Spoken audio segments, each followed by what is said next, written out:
say for what were hop yards meant? Or why was Burton built on Trent? Oh, many a peer of England brews livelier liquor than the Muse, and malt does more than Milton can to justify God's ways to man. Ale, man, ale's the stuff to drink, for fellows whom it hurts to think. Look into the pewter pot, see the world as the world's not. Oh, hello. I didn't see you there. I was too busy drinking alone. Well, I should probably introduce myself.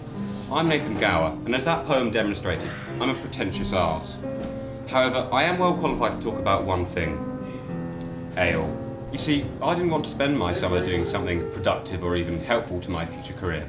No, I spent 3 long summers working in my local brewery in Harvey's, helping to slowly poison the nation's collective liver.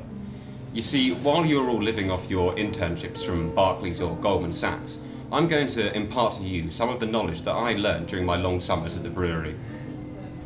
Some of you may not know what the term real ale refers to. For some of you, the term beer may be mystifying, and it could refer to anything from that cat's piss that you smuggled home from the French exchange abroad to the quality pint of real ale I have in front of me now. You see, real ale is a small but significant subsection of the beer family. It's important to distinguish it from that weird, incestuous branch of the beer family known as lager, because there are significant differences between real ale and lager. You see, real ale is drunk by people who are clever. Lager is drunk by idiots. One of the most attractive features of real ale is the breadth and depth of the styles available for the discerning alcoholic. You see, there's an absolutely magnificent variety in terms of flavour or strength. This here is a pint of Guinness, an Irish stout. This here is a pint of Old Trip, some English ale. But they both fall within the same family, the same branch, real ale, demonstrating just how broad the range available is. And while the lager industry have settled on their own particular brand of tongue-numbing paraffin, the breweries continue to innovate. So that's why whenever I go to a new pub, I like to try a new beer. So my top tip for the whole of this documentary is when you're buying a beer, ask to try some first, just so you can sample it and see if it's what you want. If they don't like it, then you can probably bugger off because it's not a very good pub anyway. But let's talk a little about the brewing process. Obviously, during my long summers there, I paid attention to what I was doing and didn't just work away like a mindless drone. So, completely without the aid of Wikipedia, here's a short guide to the brewing of real ale. Now, real ale consists of 4 ingredients: hops, water, malt and yeast. The first thing that happens is the malt is steeped in water and allowed to germinate before being dried in a kiln.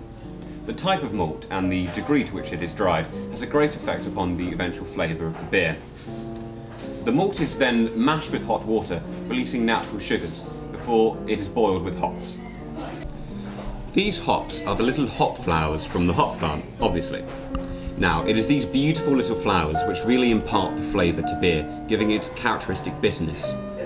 And of course, the type of hop you use, or the amount of hops you use, has another great effect upon the actual flavour of the beer. Next, this mixture of hops, water and malt, called wort in the brewing industry, is transferred into fermentation tanks, where yeast is added. This living microorganism breaks down the sugars into carbon dioxide and, most importantly, alcohol. Most breweries will have perfected their own type of yeast to make that perfect pint characteristic to each brewery. Leave the mixture for 2 or 3 days and it's ready to be siphoned off into casks, called racking. If you've been wondering what exactly the difference is between real ale and beer, well, here's the important part. You see, when lager is put into its cask, they take all of the yeast out. In real ale, however, they leave it in order that it might undergo secondary fermentation. This is why another name for beer, and real ale, is called cask-conditioned beer. It is then left in the cellar of the pub for 2 or 3 weeks in order for it to really settle and produce that perfect pint again. Also, ale is stored and served at sensible temperatures, unlike lager, which is normally served at a very cold temperature to disguise the flavour of the beer, which is terrible. Ale is best served coolish in order to let the lovely hoppy flavours speak for themselves. So there you have it, a short guide to the brewing and consumption of real ale.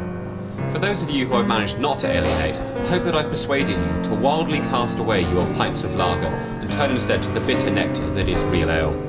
Thanks for watching. I've been Nathan Gower, and I've been mildly tipsy at 10:50 AM on a Thursday. Cheers.